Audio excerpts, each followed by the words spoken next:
Welcome to Unapologetically Sensitive, where you can learn, relate, laugh, and maybe even live a bolder, brighter life. I'm your host, Patricia Young. This is a weekly podcast where we explore the strengths we have because of our sensitivity and some of the challenges it poses as well. The information in this podcast is not a substitute for help from a licensed mental health professional. Hey there. To the creatives, healers, sensitives, and deep thinkers, welcome. I'm really glad you're here today. I am in love with this episode, and if you've started to listen to it, what I want you to know is this episode is pretty much for anybody. The only person that this episode is not for is if you've never experienced any grief or loss, and you're never going to experience any grief or loss. It's pretty much everyone. I always feel a little bit reluctant when I have these episodes on grief and loss that I imagine that people will not want to listen because they assume that it's going to be heavy or sad or it's going to activate feelings that people don't want to deal with. And I really don't have much control over that. But what I can tell you is Jill is a grief expert. We talk about how much she's done, and she's written this amazing book that we're going to talk about. If you know somebody who is in the process of losing someone, that has lost somebody, if there's a family member that makes it difficult to talk about loss, if you are the person that is caring for someone, if you've lost somebody, if you have a parent, a child, a friend, this episode talks about some of the insensitive things that people say, very well-intentioned, the ways that we can support people, the ways we can love people, the ways we can show up for people. I think that this is a must listen to for pretty much anybody. And what I also love is it really relates. There's this part of my brain that kept going like, well, what about this person? And I just kept asking Jill, she'd be talking about something. Well, would it be good for this person? And really, this book that she has written is really very detailed, incredibly thorough. Jill knows what she talks about. She has been widowed twice. And she knows what it's like. She speaks from experience, and she is just amazing at what she does. The other thing that is in this book that she's going to talk about are all the practical things that you need to deal with. And no matter where you're at in your stage of loss, if you are taking care of someone or you know somebody who's just been diagnosed, my brain is saying I'm talking too much about this. This is an amazing book. Let me tell you a little bit about Jill, and this is an abbreviated bio in the show notes. There's her full bio. It's worth taking a look at because she knows what she's talking about. Jill Johnson Young, Lcsw, is an author, CEO, and therapist specializing in end-of-life and chronic illness, grief and loss, and dementia, and provides critical incident stress debriefing when a death occurs in a workplace. As CEO of Central Counseling Services in Riverside and Murrieta, California, she and her business partner created a space for healing that is safe for those who have experienced loss and trauma and makes it possible for clients to grow and heal. She is certified by the Grief Recovery Institute and has created a training and certification for providing grief groups based on Finish, Reorganize, and Reenter process. And like I said, you can read the show notes for the full details of her bio. If you are a new listener, if you want to get the top most downloaded episodes, you can go to my website at unapologeticallysensitive.com. There's a banner on every page that has a place to click on. That will also sign you up for my newsletter. I teach online HSP courses, and you can find out about everything that I'm doing there. And if you just want to get the episodes and you don't want to sign up for the newsletter, you want to unsubscribe after you get them, that's totally fine. And now, on to the show. Hey, Jill, welcome. Thank you. It's nice to be back. It's nice to have you back. Why don't we just start out with, can you tell a little bit about you and your story? Sure. I'm a licensed clinical social worker, and I have been widowed twice before the age of 50. You got to be really good to be widowed twice before 50. Yeah, that's pretty big. And in fact, I'm now remarried. So I've been married 3 times before 55. I really work it hard. And I do grief all day long. I'm a grief therapist. I speak on grief nationally and internationally. I have some kids' grief books out and an adult workbook out. And I really like working with grief and making it solution focused and manageable and something that you move through and get to the other side. I don't want to see anyone grieving forever. Yeah, and because you've been there, so you know of what you speak. Been there, done that. Yes. Twice. And in fact, my first wife, Linda, was a registered nurse, and she super bonded to my second wife, Casper, while she was dying. Casper was her hospice nurse. And so while she was dying, she asked Casper to come back and marry me after she died. I didn't know she'd done it, but then she told me she'd done it, and she told everyone in the family she had asked this, and we all said, stop. We're not on Fantasy Island, if anyone's old enough to remember that show. But she was right, and they were two nurses. I mean, they bonded. That's what nurses do. And then while my second wife was dying from Lewy body dementia, which is just an impossible illness, a friend who had been the one who did the funeral arrangements for Linda came back to help with Casper because she could see I was drowning from my Facebook posts and my blogs.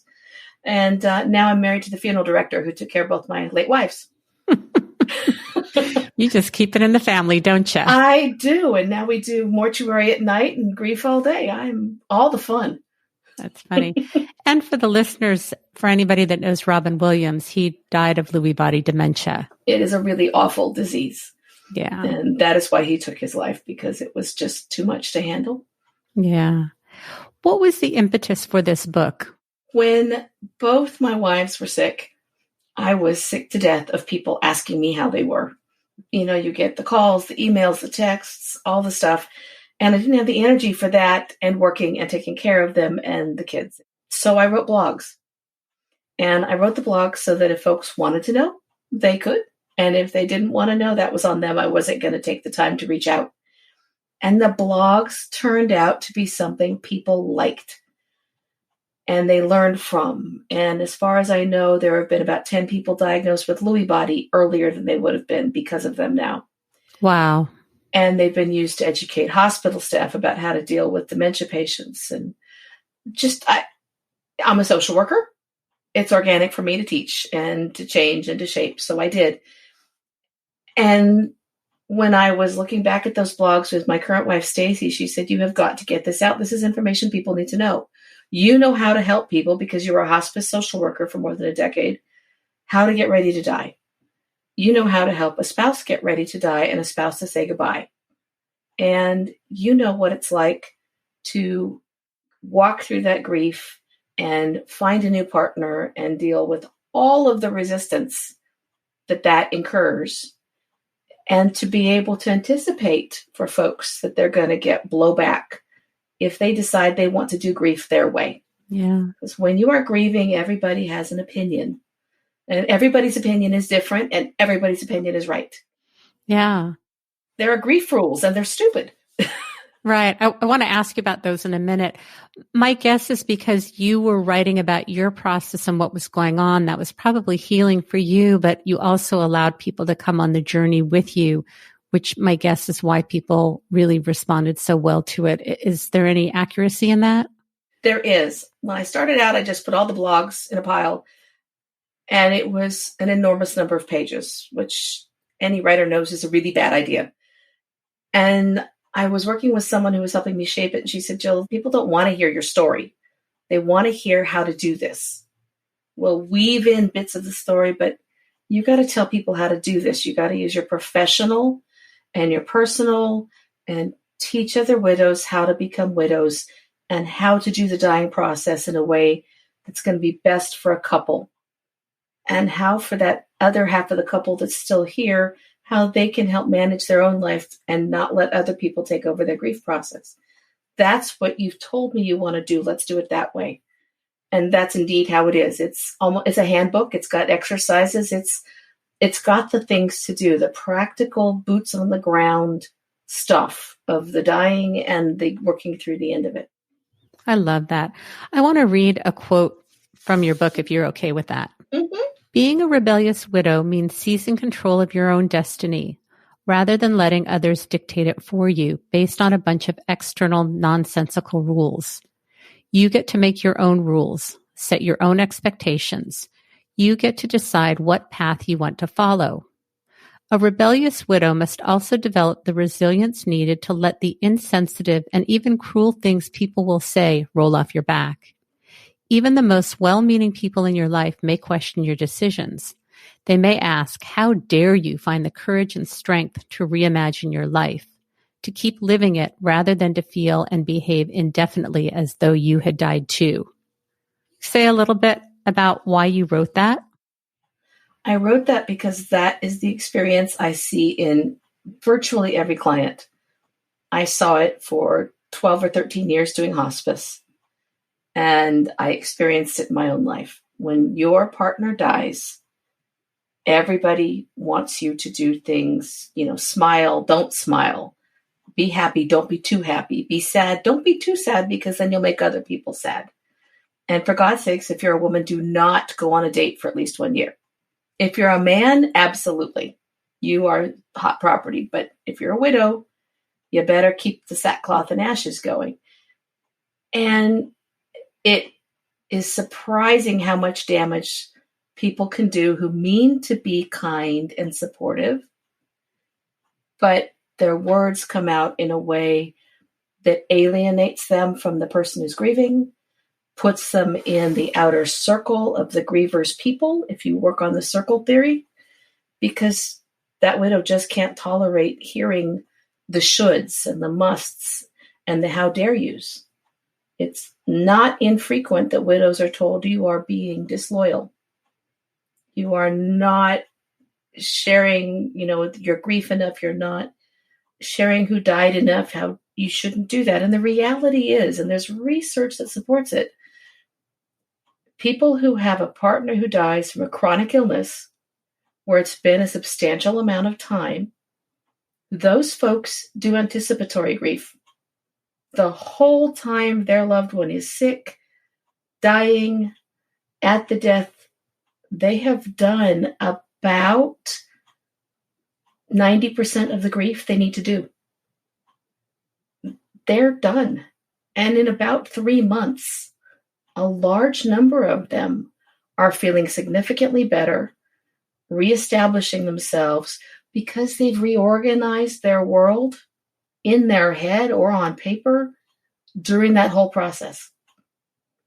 And that's the folks that I'm trying to reach out to, because those are the people who they're already doing what they need to do to get their world together. And then they're going to be so proud of themselves that they've done it. And then they hit this wall of folks that they thought were going to be their best cheerleaders. And instead they are their biggest critics. And so you got to toughen up, and you've got to be able to say, this is my grief. It was my loss. We all lost somebody, but I'm the one who lost the person I wake up next to. And I get to do it my way. Yeah. We don't talk enough about death and loss in this country, and people are so uncomfortable and they project so much of their own stuff, and it can really make it challenging. I worked in a hospital for 9 years. I worked for home health. I interned at hospice. So I've seen a lot of death and a lot of unexpected death. And people mean to say things that are comforting, and the things that they say can be so incredibly insensitive, and it's not intentional, but it's enough that you're managing your own grief and loss and your own feelings, and then having to navigate other people saying things that can feel hurtful and intrusive and judgmental. What are some of the things that you hear people say, and what are some things that people can say that are a little bit more supportive? There's always somebody who says, God needed another angel. Aren't you glad they're out of pain? Aren't you glad this is over? It's so nice to have them watching over you. If you've lost a spouse, you're told, at some point you'll be able to find someone new, but they don't mean it. They don't mean that. If you've lost a child, they say you can have another one. Isn't that nice? Or you've got others like heir and a spare or something. Yeah, they're replaceable. Right. You just change one in and change one out, right? Same thing with pet loss. So there's all those things that are supposed to be helpful. They tell kids, it's so nice, so-and-so is watching over you. Really? Because that's creepy. And now I'm never going to go to the bathroom again. Right. Because creepiness. So what people need to hear is, in my humble opinion, I'm here for you. Why don't I just sit with you if that's okay? I'd like to bring over a hot dish, and if you're ready for company, great. And if you're not, I'll just leave it on the doorstep. Not all the other stuff, not the things that have the shoulds. Don't say, let me help you sort everything because you need to get it out of the house. I have a dear friend who's a hospice nurse, and she came home from her husband's funeral, and somebody had let themselves in and gotten rid of all of his clothes the day of the funeral. And it was supposed to help her. And she needed to be able to walk in that closet and smell his clothes. Or they changed the sheets, and then all of a sudden you don't have the scent of your loved one next to you anymore, and you needed that first night you're all by yourself. Right? So there's so many things that are meant to be good, and they are so hurtful. And then if someone does say, I found someone new or I'm dating, that's great. I am glad you've been able to find a way to do that. Please use those words. Yeah. What comes to mind as I hear you talking is I'm imagining that the people that are doing all the cleaning and the tidying and they get over it and they're in a better place are not able to sit with their own discomfort around loss and what that means. And so they have to put a happy spin on it. They want to get rid of things. They want to tidy, like, okay, this is over. Let's sweep it away and let's move on and be happy, but not too happy. That's what I imagine. And don't move on too fast. Right. Yeah. And by the way, never with a grieving friend, don't say move on and don't say get over it, because they may just slug you because they've heard it so often. Yeah. Yeah. And they need to be given the freedom to do it their way.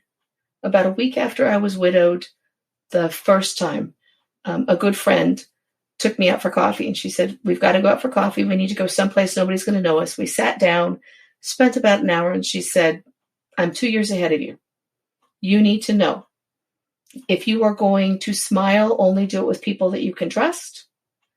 You need to not wear super cheery clothes because people will be rubbed wrong. And if you're going to go on a date, do it someplace out of town. You can't be seen. And I said, seriously? Like, what century are we in? I'm not Queen Victoria in sackcloth and ashes. And she said, yeah, I wasn't either, but you wouldn't believe the stuff I heard. And then I did. Because I heard it. Yeah, it's hard to not have a reaction when I hear you say that. It's like, oh, stop. Just stop. Right? Because when you have walked someone to the end of their life and they've had a long-term illness, it doesn't matter what the illness is. You worked in hospice and home health. Intimacy for the last month, 2 months, 6 months, year is hand-holding or just eye contact if someone can't move their hands. Right? Yeah. So you've lost all the little slices that are intimacy in a marriage in tiny little cuts all the way through that illness. And then you're all by yourself. And you've reorganized in your head and you've got stuff to do and you need to take care of business. And it would sure be nice to have some companionship, whether or not they become permanent. But that breaks all those rules, because then you're smiling, you're being seen in public, right? That's not okay. But everyone else is going home to their spouse, right? Yeah, everybody else gets to move on with their lives, but you're supposed to follow these gray rules that, yeah. Right. I went to a potluck with my kids for church one evening, and somebody there had just lost their dad, and she said, if I find out my mom is dating again, I will never speak to her again.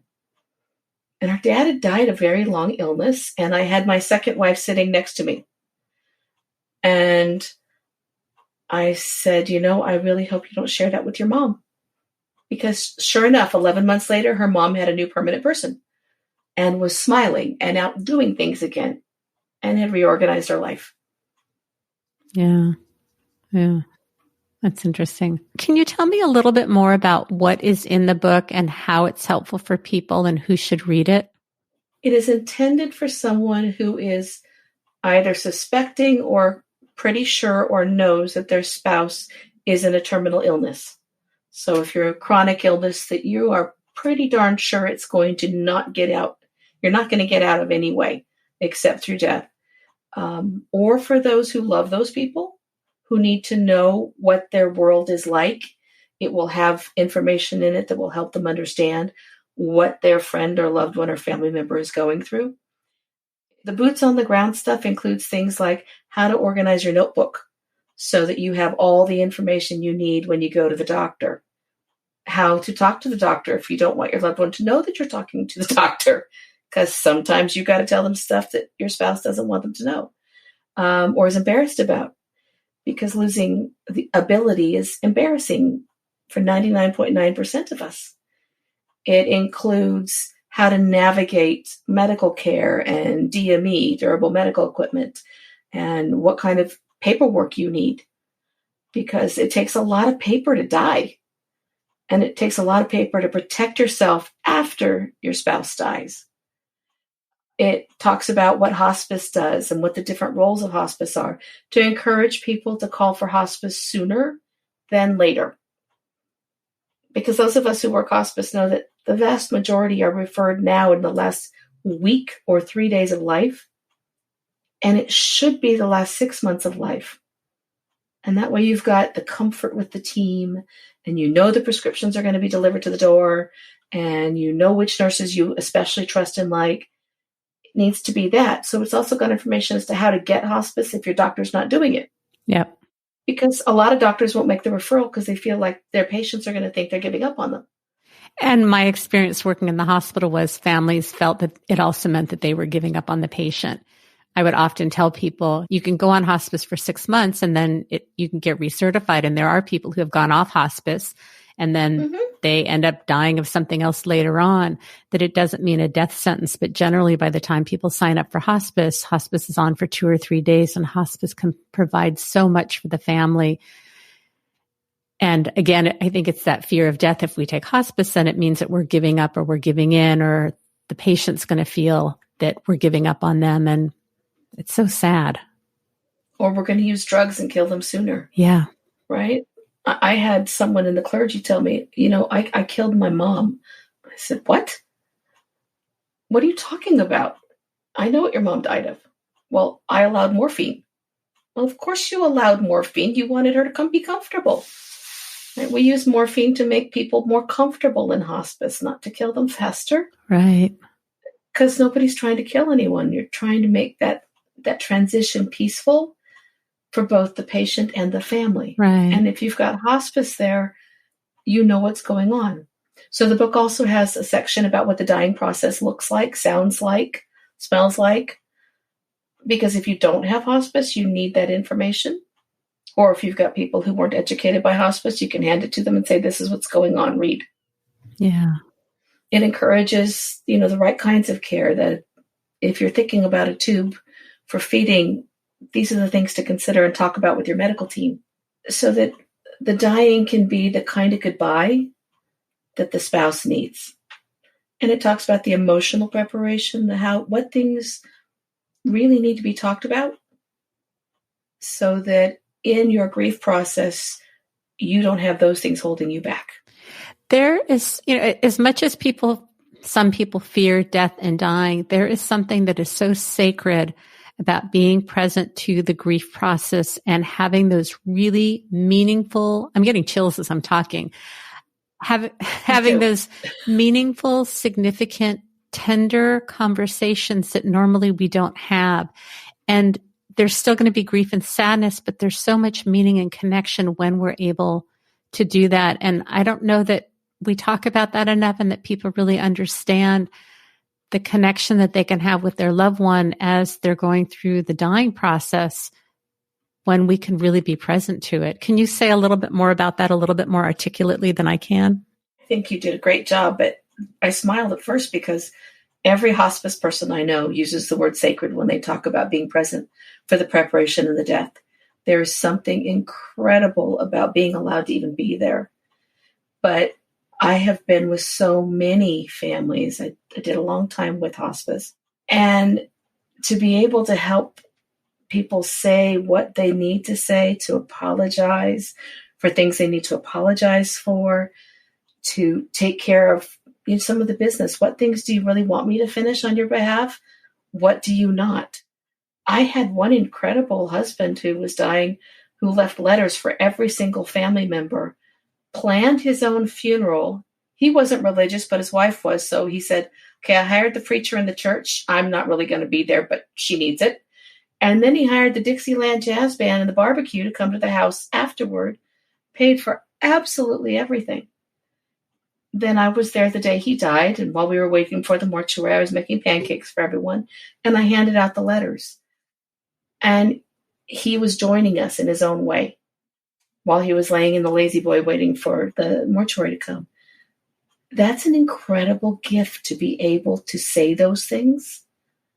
I tell adult kids, this is the time to say you're sorry for all the things you did that your parent doesn't know you did, because they're in the hospital bed and they can't get to you now. It's perfect, right? And if someone's at end of life, they're still going to hear you. They're going to hear you until the moment they die. And we have research that shows that. They recognize the voices of the people they love and trust. Yeah. So if you're there, talk to them. Sing to them. Do the things that you know would be comforting.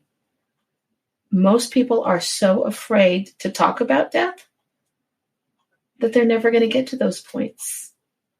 And then I get clients coming to me who didn't say goodbye because they were afraid it would cause their loved one to die sooner. Or when they walked out of the room, their loved one died and someone very helpfully said, oh, that's because your loved one didn't want you to be there, so they died then. Like, okay, how much guilt can you put on someone? Stop it. Yeah. Or people have that fear of either becoming upset or upsetting the other person if you haven't spent time really talking about feelings and depth and meaning. In the hospital, I would often ask patients if they had any regrets, if they didn't have family around. And just because those are things that you don't want to die having regrets. And I think naming things can be so powerful. Yeah. It takes the sting out of a lot of it. It connects people. You can do a family circle, which is one of the things I suggest if that's something your family does, where everyone gathers around. Not the day of death, but beforehand, where you can all tell the person who's dying how you're going to carry their memory on with you, how they're going to live on in you. That's powerful for the person dying, and it cements for the person who's saying it that this person really is going to die, but they're really going to stick with them for the rest of their life. Yeah. And people should know what to expect when someone's dying. Yeah. I'm curious. I'm thinking about a friend of a family that the husband just got diagnosed with dementia. It's a new diagnosis. Is this a book that would be good for the partner to read now? 100%. 100%. I am certain that I have another book coming out on dementia losses, but now that this one's done, but it is the same. The process of death is the same, and the getting things done is the same. And with dementia, unless it's Lewy body, you don't have time at the end. Lewy body is the only one that is distinctly, you lose your memory and where you are, and then you come right back and you're in the present again, and you can remember again. The rest of them have some kind of slide. So yeah, they need to take care of those things if they are prepared to do so now. And they definitely need to get all the advanced directives, all of the final wishes done. All that should be done ahead of time. And what if somebody has already lost their partner, the funeral is over, but they still are having some feelings of sadness, but a lot of the practical things aren't necessary? Is this a book that would help them? It's got the practical for after the death too, because after someone dies, there's still paperwork. I don't know how people died without paperwork for so many thousands of years, but somehow in the 20th century and now the 21st, we have just created more paperwork than any of us can manage. So it's got the stuff as to what to do, and it's also got the how do you set the boundaries. In my experience, both personal and professional, if someone who's grieving doesn't set boundaries firm and fast, everyone else is going to roll right over them. They need to be able to say stop, or to be able to say, I need you here. Where are your boundaries, and who's in and who's out? if someone didn't show up through the whole dying process, is that someone you want back right now in the inner circle? Is that someone you want to leave out for a while and take advantage of the people that came in you weren't expecting when the dying process was happening? Right. If someone has done some of those things like clearing out the clothes, probably that's somebody who needs some pretty firm boundaries, right? And they also need to be given permission, faster than slower, that they can do this their way. If they want to do it slow, great, that's their prerogative, but it's theirs, not anybody else's.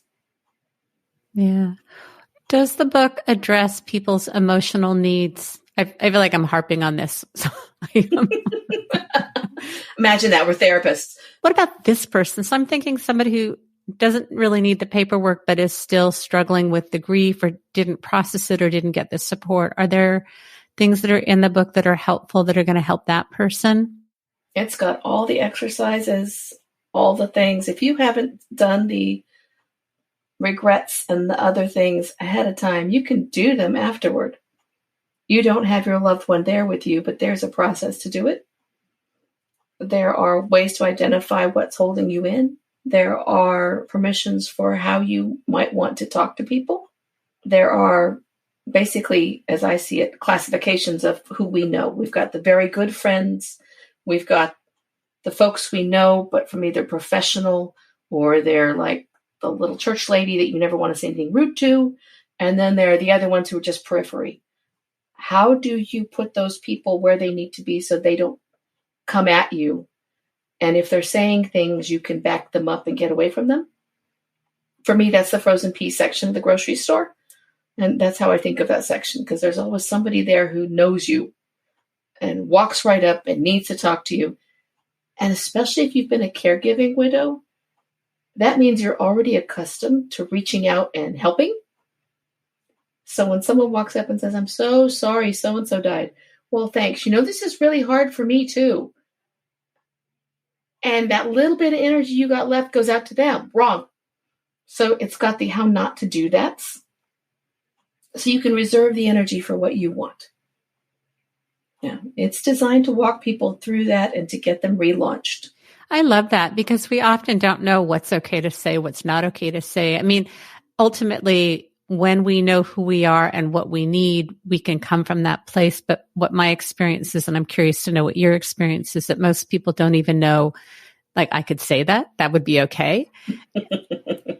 And what I would imagine is having it in writing, going, oh, it's okay for me to make myself a priority and to take care of myself. That I would imagine that that's incredibly comforting.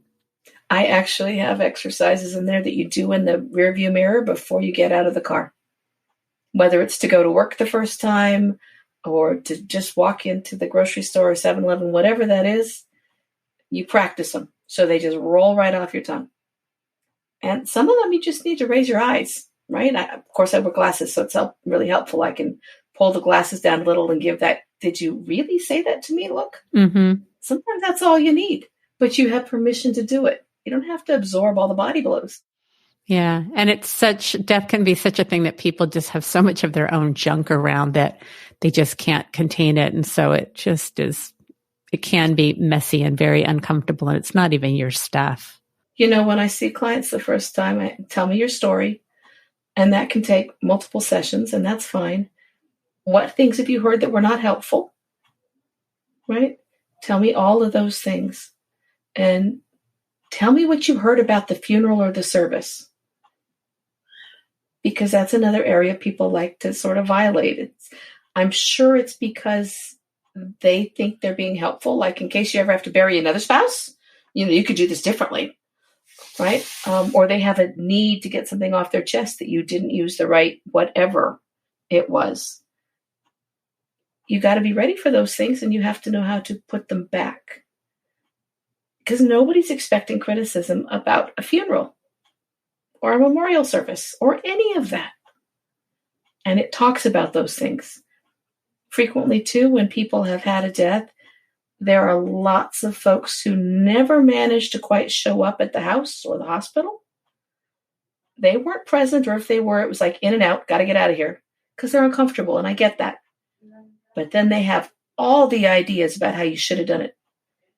And if you say, there was, they didn't take any food or fluid for X number of days, you mean you let them dehydrate or, die from starvation? No. They weren't starving. They were dying. There's a difference. And chicken soup is not going to help right then.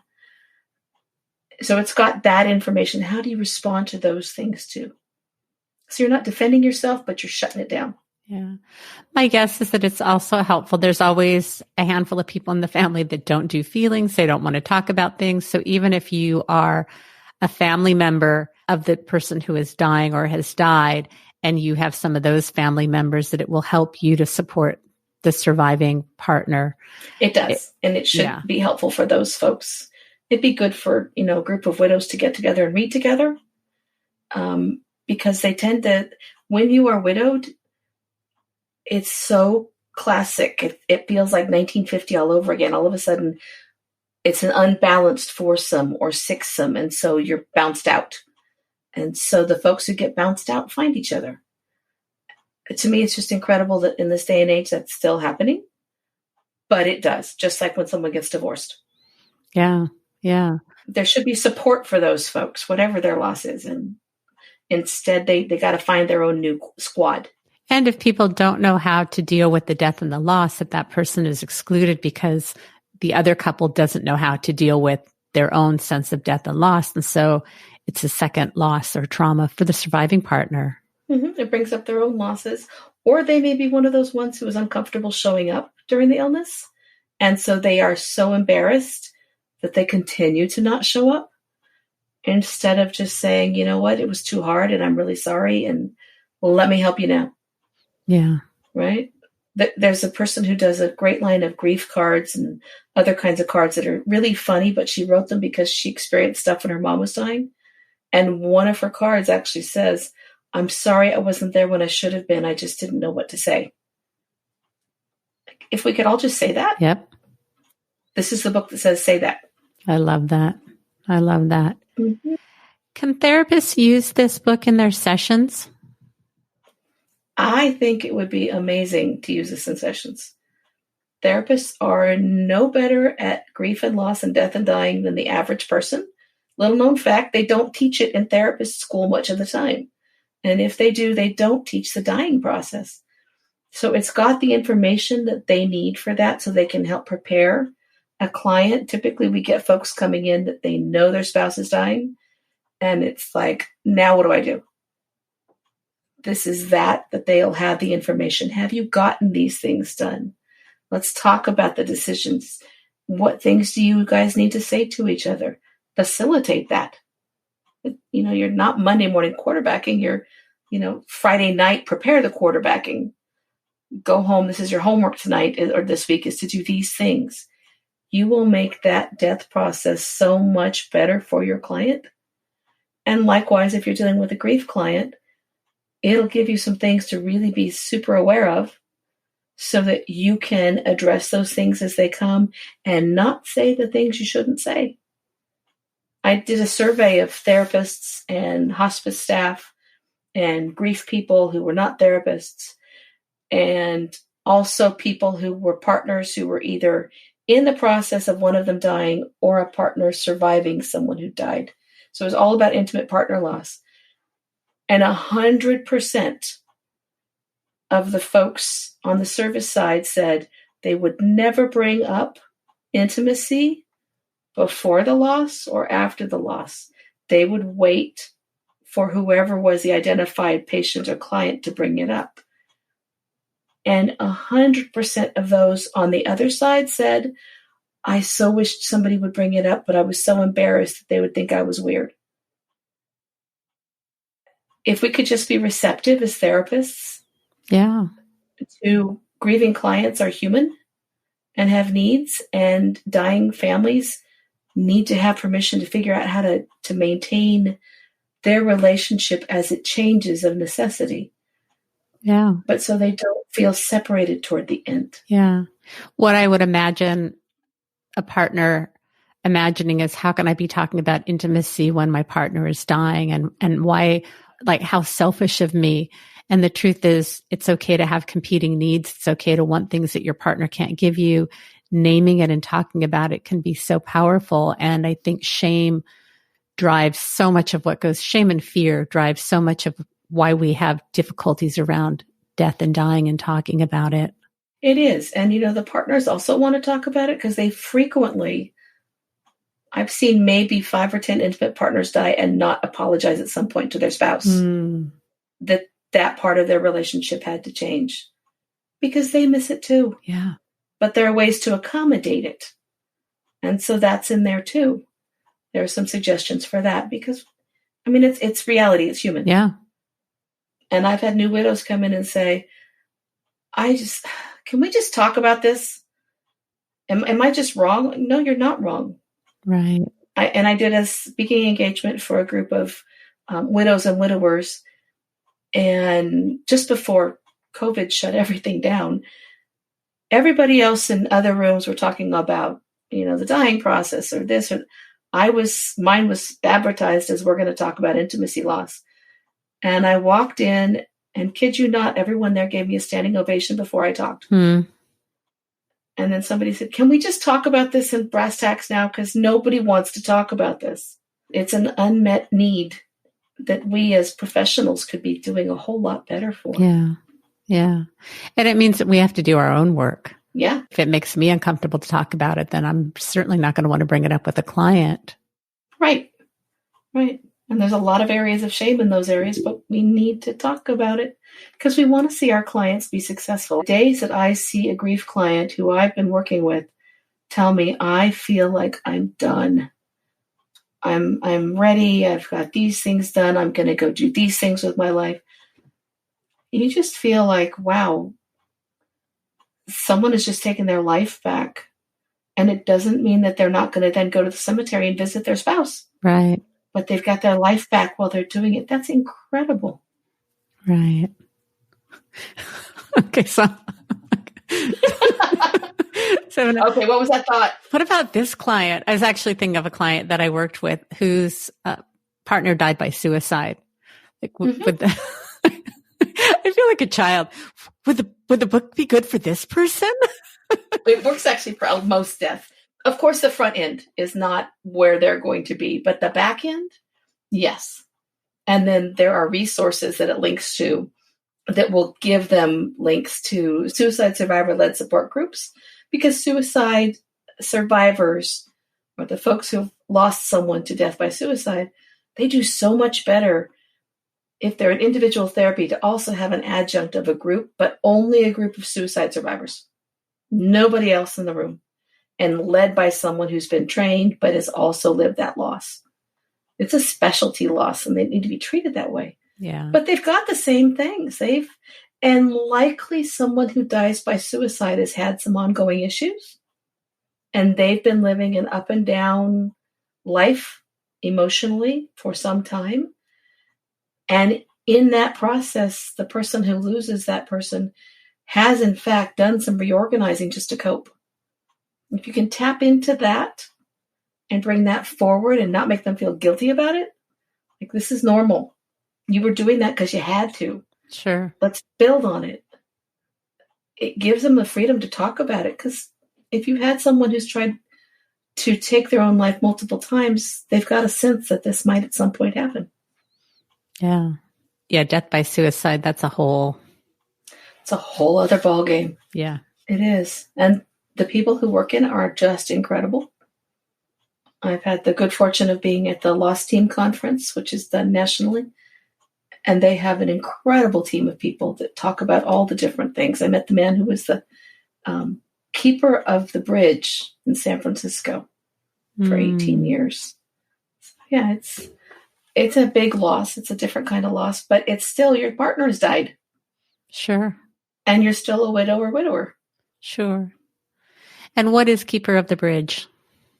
That's somebody who's on the highway patrol who actually is assigned to keep people from leaping off the Golden Gate Bridge. Wow. They've done all kinds of barrier work, but they still have a not insignificant number of deaths. And they have others that they never know about, except they find the car parked. And he has pulled people off and held people close and kept them there till they could get rescue equipment and brought them back, and then gotten them the folks that they need to companion them until they can move through that process. That's an intense job. It is. He's retired now. He's a public speaker. He's incredible.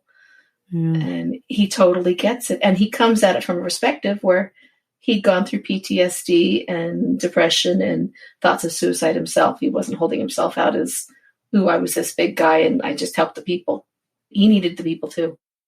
I hadn't thought about it from that perspective, and that makes sense. And often as wounded healers or people where we've had our own struggles, we have so much more to bring to the work that we do because of that sense of personal experience and compassion and empathy and really understanding the depth and the struggle. So it's interesting, as you were telling me, my thought was like, oh, too intense. No, thank you. And I thought, I can't really say that. And once you said that, I'm like, oh, that really makes sense. Mm-hmm. Yeah. Yeah. And he's like a lot of people who talk about grief. There's humor woven in because you can't just talk about it and not laugh. Yeah. And truly, when someone's dying, you have to laugh. Absolutely. And we did at our house. We told jokes. We laughed up until the very end with both of them.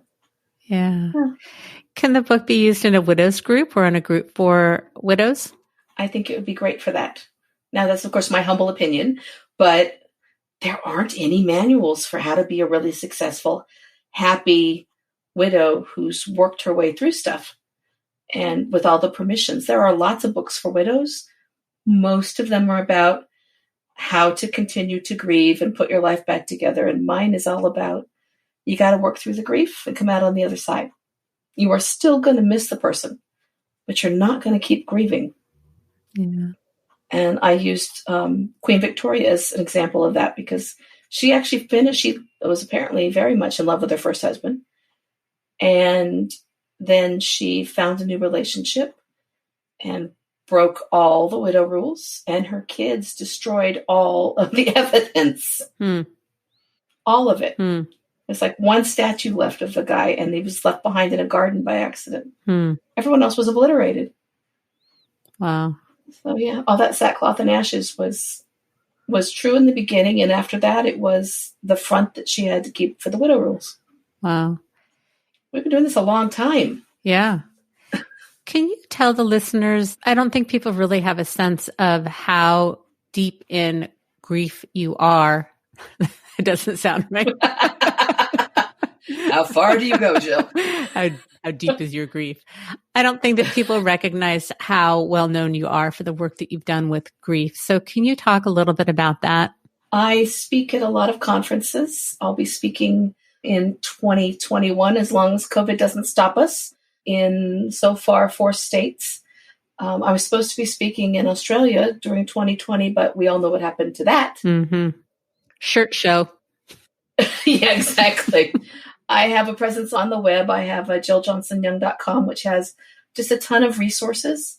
And I add to it all the time because I really think that even if you're not in grief therapy, you ought to be able to go online and find some comprehensive place. And then if you need more resources, it's got links to other therapists who have other resources. It's pretty well sourced, and I keep it up to date. And then I, of course, have the books. I have children's grief books that are not your typical children's grief book. They have pictures of people in hospital beds and caskets and hearses and things. And then they've got help for the adults in the back. There's a grief book for pet loss. And then there's an adult workbook that is just a workbook, not the story. It's not as comprehensive as this, but it works well also in grief groups and in therapy with folks. And in the show notes at unapologeticallysensitive.com, if you go to the podcast page in Jill's episode, or if you're listening to this in a podcast app that has show notes, I have links to all of Jill's books, the titles, the links to them, all of the places that you can find Jill and her amazing work. I appreciate that. The cool thing that the publisher and I worked out was, because I wanted to have all the worksheets in the book. And he was like, Jill, do you know what that's going to do to how much this is going to take to get it published? And so we compromised, and I love the compromise. He built a website. And so there's a website that's accessible from the book that will get you all of those workbook pieces that are downloadable. Oh, that's amazing. So it's meant to be totally accessible. Wow. We're needing to wrap up, but I'm wondering if there's anything that we haven't talked about that feels important for you to mention or share, if there's any part of your story, because we really didn't talk too much about your story either. I know we're at the tail end. I think the important thing about my story is it is entirely possible to love someone intensely and for a long time, as I did with Linda. We were married for 23 years, although not according to the federal government. And then Casper and I had only 3 years. And that's when Lummy Body did its thing. And so whether or not you've had a long time or a short time, it is possible to finish the grief. And it's possible to love intensely and to be loved again and not leave that person behind. You don't have to live your life as some kind of museum to the person who's died. You can bring them into your new life in a way that works out best for you. We have a memorial table in our house that's got, all the people who died, including the pets. And at Christmas time, it gets a little bit of a brush up with the greenery. And we also have a Christmas tree that's filled now with memorial Christmas ornaments. It looks kind of like a memorial tree, as a matter of fact. We have to have 2 at this point, right? Because we've lost a few more pets recently. But I think it's important to see that you can do those things and you are not losing the person who you loved by loving someone else. There's room for more. And you can take that with you into the next one. And I think it might be helpful for new partners to not feel threatened by the presence of someone who's died. Because part of the book is making sure that you make a realistic assessment of who it was who died. So you're not carrying with you into the world this angelic, perfect spouse who never did anything wrong, because that's not who I was married to, or they wouldn't have been married to me, because I'm a little bit of a hellion sometimes. So if you get that accurate memory, then you can talk about them realistically. And then there's room for your new partner to be fun and still have some negative points and not to have comparisons. I call it euphoric recall. Right? I mean, I can understand if someone's divorced feeling a little threatened, but they're dead, for God's sakes. They're not going to come back and take your spot. Right. Right? Right. So it's helpful for that. So I have a question I'm asking for a friend. I love those questions. This is what I imagine people thinking. And I've actually thought about this because you've been on the podcast a couple of times. And so my projection is it hard doing grief work? Is it sad? Is it intense? It's intense in someone else's moment when they are sharing their story, but I'm joining their intensity. And then I get to see their growth. And I get to tell them in that very first session, you're going to have hope. At the end of this, we're going to get through it. You are not going to feel this crappy forever. I can promise you that. And there's such a sense of freedom in being able to say that. I've said it 3 times already today. And it just lightens up. They're still going through a hard time. They still got stuff to do. But no, my stuff doesn't come in. Now, frequently people track me down to work with me because I'm all over the web and they can see that I've been there and done that.